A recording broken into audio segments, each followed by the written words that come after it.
बच्चे ध्यान देंगे। और हमारा विज्ञान का टर्न और विज्ञान के टर्न में सीखेंगे हम विज्ञान विज्ञान से रिलेटेड कुछ क्वेश्चन। रात में चंद्रमा हमें डैश मिलता है, लेकिन चंद्रमा से हमें क्या मिलता है रात में? प्रकाश। यहाँ प्रकाश लिखने के पे मेरे के आशय प्रकाश। डैश की रात को चंद्रमा किसी गोल खाने की तरह दिखाई देता है। कौन सी रात को? पूर्णिमा की रात को। कौन सी रात को?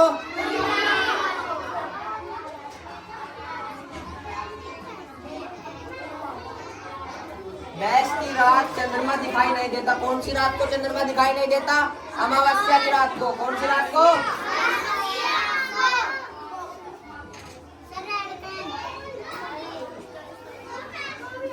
तारे डैश में बहुत डैश होते हैं। तारे कहाँ पे बहुत सारे होते हैं? और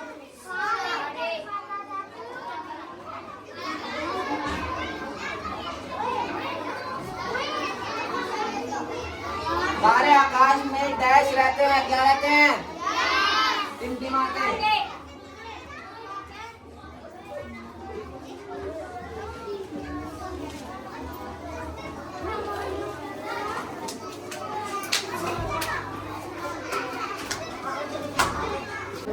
अपने मन के भाव प्रकट करना या समझाना। जैसे मेरा कोई भाव, मेरी कोई बात है, मैं तुम तक समझा रही हूँ, ठीक, या फिर मैं तुम्हें बता रही हूँ, तो वो चीज़ क्या है हमारी? मैं तुम्हें क्या बता रही हूँ? अपनी भाषा के रूप में तो समझा रही हूँ। इसी चीज़ को हम भाषा बोलेंगे, ठीक। इसकी छोटी सी टेक्निक है,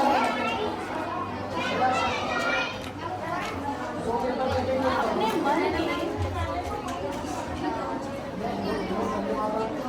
बस इधर ध्यान दे दो, मिनट ले बड़ा आसान है। आपको तो मजाक बोल दो क्या?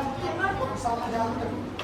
सबसे पहले होता है हमारा लेसन, ठीक है? LHS और RHS। वो हमारा left hand side, right hand side. इनके डायरेक्ट ऑप्शन है। इनके एग्जाम में सेंटेंस आते हैं तो प्लेन को नॉर्मली स्पीकर है। एक होता है स्मॉल फैक्टर होता है। इसमें मैं चीज पता क्या है? मैं जानता हूं कि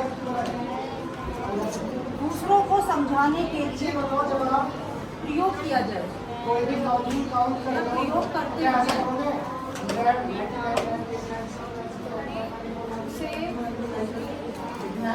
भाषा कहते हैं। मैंने अभी बताया आपसे, अपने मन के भाव को प्रकट करना या दूसरों को समझाने के लिए प्रयोग करना, ठीक, उसे भाषा कहते हैं। अगर मैं तुम्हें कुछ समझा रही हूँ या मेरे अंदर कोई बात है, मैं तुमसे कह रही हूँ, तो ये एक तरह से मैं भाषा के रूप में बता रही हूँ तुम्हें, ठीक। यही हमारी भाषा है। यानी भाषा के रूप, मतलब भाषा कितने प्रकार की होती है? तो बता सकता है भाषा कितने प्रकार की होती है? जब तक भाषा होती है 3 प्रकार की। क्लियर? यस। भाषा कहते हैं भाषा के रूप या प्रकार, ठीक। फर्स्ट होता है हमारा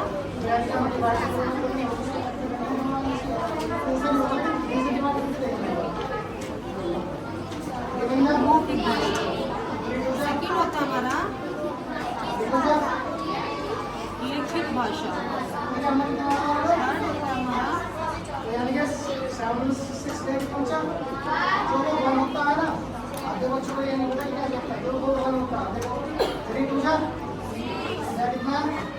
सांकेतिक भाषा। मतलब ये भाषा होती कैसी है? मौखिक भाषा, लिखित भाषा, सांकेतिक भाषा।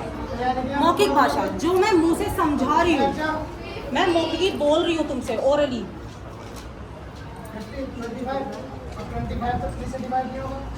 जो मैं तुमसे ओरली बोल रही हूँ वो तुम्हारी क्या है? मौखिक भाषा, ठीक। नॉर्मल लिखने के बजाय मैं तुम्हें बिना लिखे समझा रही हूँ, वो हमारी मौखिक भाषा। आगे आती है हमारी लिखित भाषा।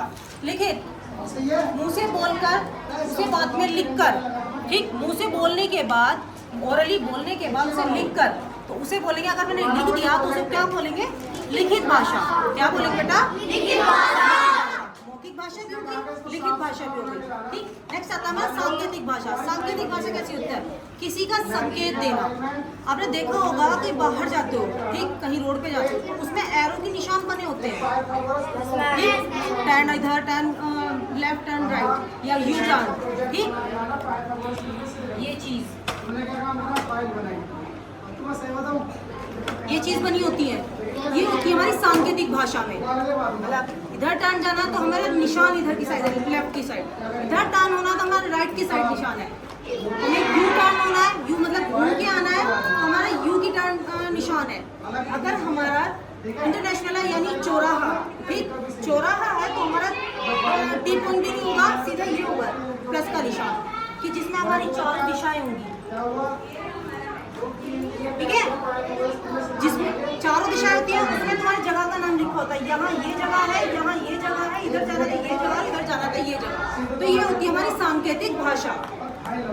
क्लियर? देखो मौखिक भाषा वह भाषा बोलने या सुनने का माध्यम रखती है। इसके अर्थात में भाषा यानी मुख से बोली जाने वाली या कानों से सुनी जाने वाली। मैं बोल रही हूँ, आप लोग सुन रहे हो, ठीक। इसमें लिखने का या पेंसिल या पेन या स्केच का कोई वर्क हो रहा है? नहीं हो रहा, ठीक।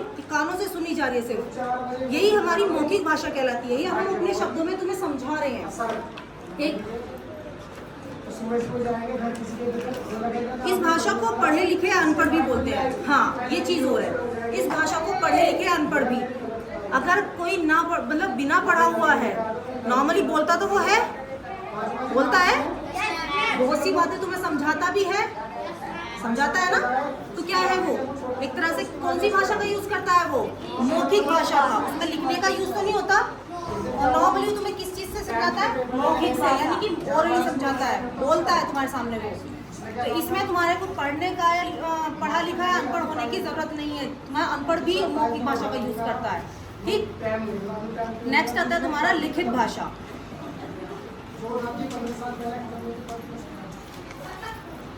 मौखिक भाषा को लिपि में प्रकट करना लिखित भाषा कहते हैं। लिपि में मतलब जो हम बोल रहे हैं, जैसे मैंने बोला है, अपने भाव को अपने मन के भाव को प्रकट करना, ये मैंने पहले बोला, उसके बाद लिखा, तो लिपि में प्रकट करना। जो मैंने बोलने के बाद लिखा है तो हमने इसे क्या बोला है कि प्रकट किया है सामने तुम्हारे, यानी कि बोलने के बाद मैंने तुम्हें राइट डाउन करके दिया है। तो ये हमारी क्या हुई? हाथ से लिखी गई भाषा, ठीक। तो इसे क्या बोलेंगे हम? लिखित भाषा। अर्थात इस रूप में हम लिखकर या अपनी बात को व्यक्त करने के लिए पढ़कर दूसरे की बात को समझा सकते हैं। नॉर्मली वही चीज़ आ रही है, अगर मैं किसी चीज़ को पढ़ रही हूँ और तुम्हारे समझ नहीं आ रही है तो मैं उस चीज़ को लिख कर भी बताऊंगी। क्लियर? उस चीज़ को मैं लिख कर भी बताऊंगी। जो तुम्हारे पढ़ाई उसमें समझ में नहीं आ रही है, मेरे ओरली में, तुम्हें लिखने के बाद तो समझ आ रही है, वो तुम्हें लिख कर भी समझाऊंगी। सांकेतिक, सांकेतिक वही है जो मैंने अभी तुमसे बताया, दिए गए संकेत, संकेत के द्वारा किया गया काम सांकेतिक भाषा कहलाता है। अगर तुम यहाँ आ रहे हो, तुम्हें यहाँ का एरो का निशान मिल रहा है, ठीक। इस रोड के अंदर बात में तुम्हें केवीएस का निशान मिलता है कि इधर की साइड केवीएस है, उसमें तीर का निशान बना हुआ है, सेम वही हमें संकेत दिया गया है, ठीक। अभी देखो भाषा के अंग, भाषा के अंग, भाषा के देखो यहाँ तो हमारे भाषा के रूप कितने थे? मौखिक, लिखित और तुम्हारा सांकेतिक। अंग कितने हैं? वो भी 3 है। वर्ण, शब्द, शुरू से लेके अंत तक आप वो सवाल सही करके आ रहे हो और आपने लास्ट में आ गया कोई सवाल गलत कर दिया, लास्ट में आ गया आपने कोई सवाल गलत कर दिया, इसमें क्या होता है? जब आप शुरू से लेके भाषा के अंग, ये भी 3 होते हैं। कोई भी नॉर्मल सवाल है वो 10 लाइन में आपने 8 लाइन तक वो सवाल सही करा, 2 लाइन शब्द, उससे आपका आंसर करेगा, ठीक है। वाक्य, वर्ण, वह छोटी से छोटी ध्वनि, मतलब क्या, कौन सी? जैसे ऐसे अनार, छोटी से इमली, छोटे से उल्लू, जिसके हम वर्ड तोड़ नहीं सकते। अब तुमने ये लिखा, मैंने ऐसे अनार, छोटी सी इमली, ठीक। इसके शब्द तुम तोड़ सकते हो? इसमें से 2 वर्ड्स बना सकते हो? नहीं बना सकते ना। सिर्फ इसमें किस चीज़ का यूज होगा? तुम्हारी मात्रा निकल सकती है, लेकिन वर्ड नहीं टूट सकते, ठीक। अगर मैं ये लिखूं ऐसे ना बड़ी से ही, इसमें 2 वर्ड तोड़ सकते हो? तोड़ सकते हो? क्लियर है या नहीं है? मुझे बताओ पहले, तोड़ सकते हो या नहीं? इसमें तोड़ सकते हो या नहीं? तोड़ सकते हो। क्यों? क्योंकि इसमें हमारे डबल वर्ड आ रहे हैं। तुम्हारा आएगा आ, तो क्या बना तुम्हारा आ, टूट गया। ए को लेंगे हम ए प्लस ए, कुछ नहीं आएगा, सिर्फ यहाँ भी है यहाँ भी है, ऐसे अनार यहाँ भी है, ऐसे अनार यहाँ भी है, बराबर ऐसे अनार, वही आंसर आया है। क्लियर? अगर मैंने ए प्लस आ का डंडा, तो ये हमारा क्या आ गया आगे। क्लियर? उसमें खोल के दिया और यहाँ मैंने ज्वाइन कर दिया। ओके, देखो इसमें दे भी रखी है छोटी से छोटी ध्वनि जिसके टुकड़े नहीं किए जा सकते, जिसको टुकड़ों में नहीं बांटा जा सकता, उसे वर्ण कहते हैं। जैसे कै चे ए ई छोटी, तै थैर ये ले वे शे, ये वर्ड्स हैं जिसे हम टुकड़ों में नहीं तोड़ सकते, जो सिंगल वर्ड्स हैं। आगे आते हैं शब्द। वर्णों का सार्थक समूह शब्द कहलाता है। सार्थक समूह कौन सा होता है शब्द में? मैंने बोला तुम, राम, ठीक, एक शब्द बोला है मैंने, पूरा वाक्य नहीं बोला, सिर्फ एक शब्द बोला है। ठीक, तुम, राम, वह, ठीक, ये जो हमारा नॉर्मली एक वर्ड बोला है मैंने, यही हमारा शब्द है। शब्द को इंग्लिश में क्या बोलते हैं? वर्ड ही बोलते हैं। ठीक, मैं सिर्फ इसे ले रही हूँ तुम्हारे वर्ड को। क्या है ये? भाषा। तो क्या है ये? हमारा शब्द है या वर्ड है? शब्द, ठीक, सॉरी, वर्ड है या तुम्हारा वर्ण है? क्या है ये? क्लियर? तुम्हारे भाषा इसमें तो है तुम्हारे, देखो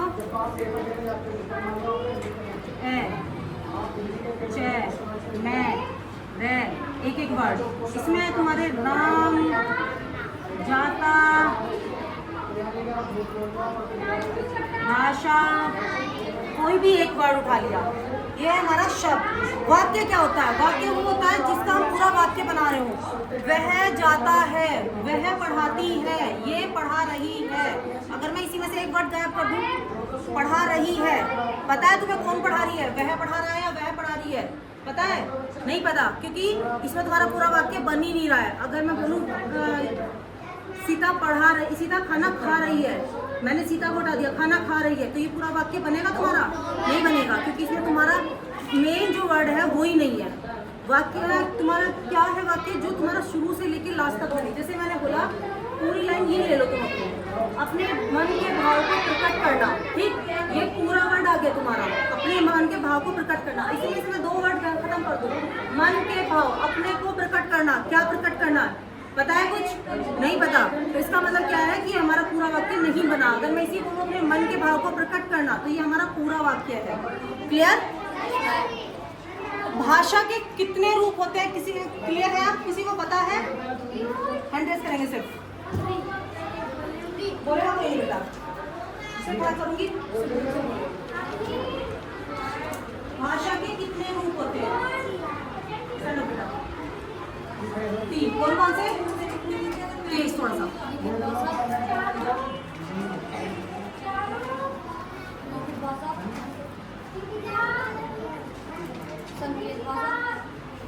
ओके, यस बेटा।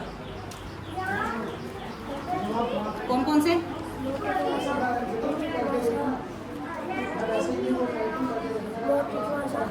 हाँ,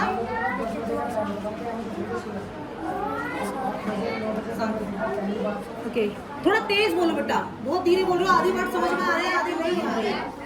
यस बेटा।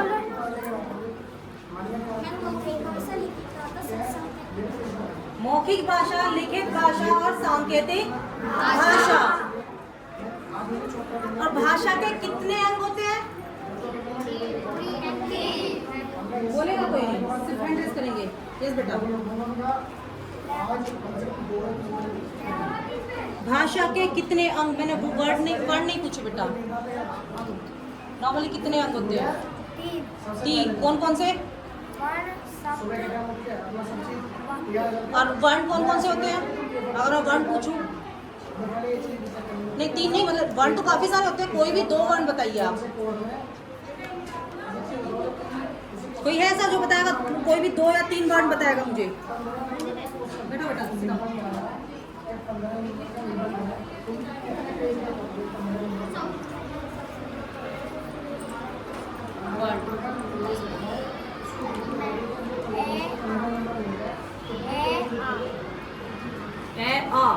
नो बेटो पता है?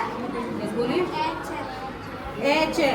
ए आ में तुम इसे तोड़ो, ए प्लस आ का डंडा, तो क्या हुआ? ए प्लस आ, तो दो हो गए। वन वो होते हैं हमारे जो सिर्फ एक हो, दो ना हो। बैठो बेटा, बताओ, दो ना हो, सिर्फ एक हो। ए प्लस आ, तो ये हो गया आ, ए तो सिर्फ एक है, छह एक है। अगर इसमें किसी चीज की मात्रा या किसी चीज का हमारा दूसरे वर्ड का यूज नहीं हो रहा, तो सिर्फ ये हमारा क्या है? वर्ण। ठीक है? Is that clear? से ध्यान देंगे। आज हमारा मैथ के जो टर्न है, मैथ के टर्न में आज हम सीखेंगे दशमलव प्रसार, यानी कि जो हमारे दशमलव प्रसार होते हैं वो कितने तरीके के होते हैं। जो हमारा मैथ का जो लेवल है उसके लिए दशमलव प्रसार जो हमारे होते हैं वो 3 तरीके के होते हैं। सबसे फर्स्ट नंबर पे होता है हमारा शांत दशमलव प्रसार, यानी कि अगर हम किसी संख्या को किसी से भाग कर रहे हैं और उसका अवशेषफल जो 0 आ जाए तो इसका मतलब होता है कि वो शांत दशमलव, यानी कि कोई एक नंबर या कोई एक टाइम आने पे वो संख्या शांत हो जाएगी, यानी कि उसका शेषफल 0 हो जाएगा। जैसे आप इधर ध्यान देंगे, जैसे आप 5 से डिवाइड करेंगे 10 को, तो 5 टू जा 10, यानी कि इसका शेषफल कितना है? 0। यानी कि ये जो संख्या जो है शांत होगी, यानी कि ये जो संख्या है पूरी डिवाइड होगी, इसका शेषफल कितना आया? ठीक है ना। शांत दशमलव का जो हमारा मतलब होता है वो यही होता है कि शेषफल जो है हमारा 0 हो जाए। जैसे अगर आप 10 से डिवाइड करेंगे 90 को, तो 10 9 जा, उसमें हमारा शेषफल कितना है? 0। यानी कि ये जो हमारी संख्या है, ये हमारी संख्या एक नंबर पे या एक समय आने पे ये हमारी संख्या शांत हो गई। हमारा जो इसमें शेषफल आया वो 0 आया। ठीक है, समझ में आया सभी को? उसके बाद जो सेकंड नंबर है, सेकंड नंबर में हमारी संख्या है अशांत आवर्ती दशमलव, यानी कि अशांत आवर्ती दशमलव का मतलब होता है अगर आप किसी संख्या को भाग करोगे ना ही तो उसका जो शेषफल होगा वो 0 होगा, और उसका जो भागफल होगा ना, जो भागफल, जैसे इसमें हमारा भागफल आया 9, उसमें अगर आप किसी संख्या को किसी संख्या से भाग करोगे उसका जो भागफल होगा वो भागफल ऐसे ही रिपीट होता रहेगा। जैसे आप 90 को डिवाइड करके देखना 11 से, जैसे आप 11 से डिवाइड करोगे 90 को, तो 11 10 जा, 11 8 जा, 11 8 जा 88। अगर आप 90 में से 88 को माइनस करेंगे तो कितना बचेगा? 2। ठीक है, हम पढ़ रहे हैं दशमलव प्रसार, तो इसलिए हम पॉइंट लगाएंगे, तो पॉइंट लगा के 0 लगाएंगे। ठीक है, अब वो 20, तो 11 बन जा 11। 20 में से 11 का कितना बचा? 9। पॉइंट लग रहा है हमारा 0। 11 8 जा 88। 11 8 जा 88। अब 90 में से 88 गया, कितना बचा? 2। पॉइंट लग रहा है हमारा? Yes sir. 0 11 बन जा 11। 20 में से 11 गए 9। पॉइंट लग रहा है हमारा? Yes sir. 0, तो कितना हुआ हमारा फिर? 90। तो आप एक चीज का ध्यान देंगे, आपने शुरुआत करी थी 90 से और आप लास्ट में कहाँ कर रहे हो? 90। तो इसका मतलब क्या है, अगर आप अशांत आवर्ती दशमलव को किसी संख्या से किसी संख्या को अगर आप भाग करते हो अशांत आवर्ती दशमलव में, तो आपका शेषफल तो 0 नहीं आएगा, लेकिन आपका जो भागफल होगा वो आपका रिपीट होता रहेगा। अगर आप देखोगे तो 8.181, अगर आप 11 को फिर 90 से डिवाइड 90 को फिर 11 से डिवाइड करोगे तो आपका फिर आएगा 8, तो यानी कि जो आपका भागफल होगा वो 181818 के जैसे ही चलता रहेगा, यानी कि रिपीट होता रहेगा, लेकिन आपका शेषफल जो है वो 0 नहीं आएगा। तो ये जो होते हैं ये होते हैं हमारे अशांत आवर्ती दशमलव। कैसे होते हैं? शांत आवर्ती दशमलव। ठीक है, शांत दशमलव जो होगी उसमें जो है शेषफल 0 आएगा, अशांत आवर्ती दशमलव में ना ही तो शेषफल 0 आएगा और भागफल जो हमारा रिपीट होता रहेगा, जैसे 8.181818 ऐसी बहुत सी संख्या होती हैं। अब तीसरे नंबर की होती है हमारी अशांत अनावर्ती दशमलव। अशांत अनावर्ती दशमलव का मतलब होता है ये कोई संख्या होती है जो कभी कभी आपको देखने के लिए दिखती है। अगर आप किसी संख्या को डिवाइड करते हो तो इसका मतलब क्या होता है, इसका जो रूल होता है, इसका रूल होता है सिर्फ ये, ना तो इसमें भागफल 0 होगा और ना तो इसमें शेषफल 0 होगा। ठीक है ना, और न ही इसमें भागफल हमारा रिपीट होगा।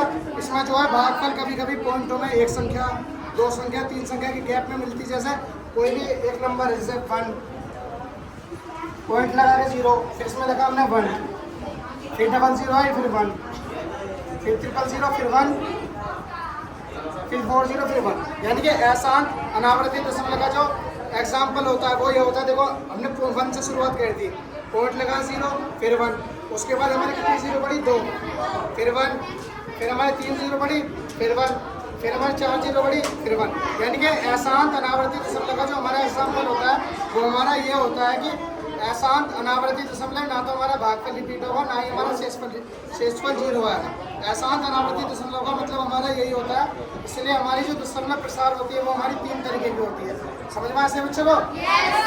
तो उसी तरीके से जो आपके दशमलव प्रसार है उसके सारे सवाल देख के फिर उसमें लिखेंगे कि कौन सा दशमलव प्रसार किस उसका है, अशांत है, शांत है या अशांत अनावर्ती दशमलव है। समझ में सभी के? ठीक है ना? तो इस तरीके से ही लिखेंगे हम कि कौन सा दशमलव प्रसार किस सवाल में शांत है या अशांत है। ठीक है?